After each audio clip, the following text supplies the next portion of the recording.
The first point that we want to make is that we have two sets of documents for you. This document, Ek Aur Baar Jumla Sarkar, basically looks at the promises that were made in the 2024 manifesto of the BJP, plus other kinds of promises and statements that they've been making over time.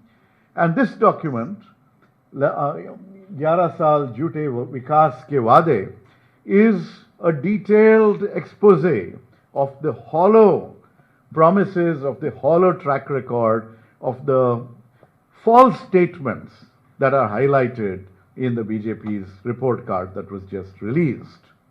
So what are we talking about? Well, if you take a look at this 11 Saal document of the BJP, one of the first themes that they highlight is about taking care of the poor and the marginalized.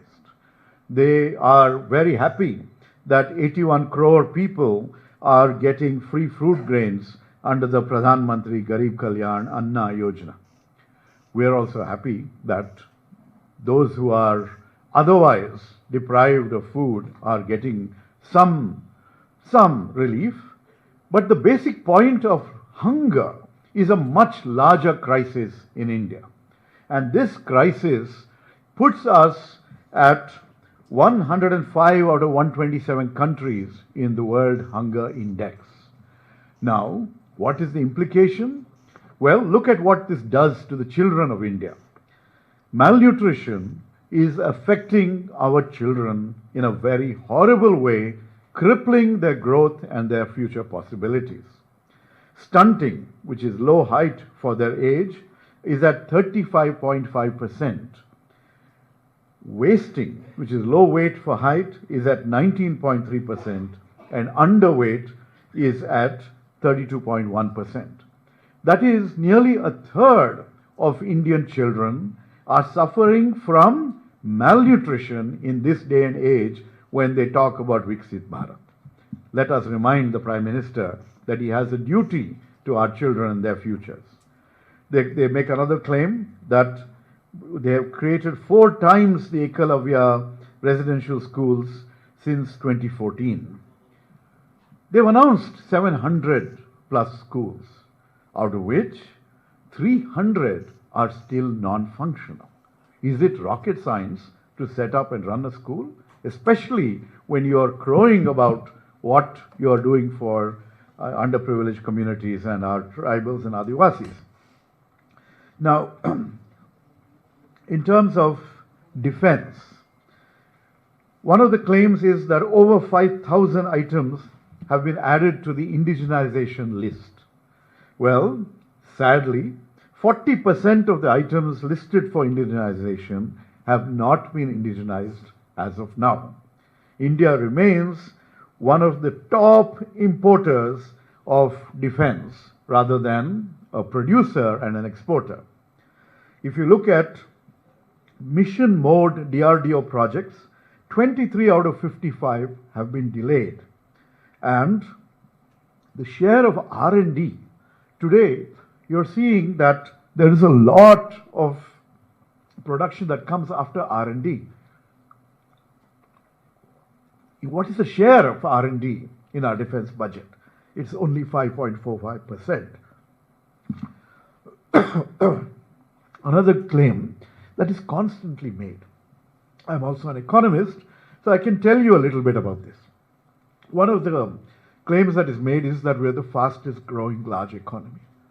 Yes, that is true, but what rate are we growing? Are we able to encash a demographic dividend?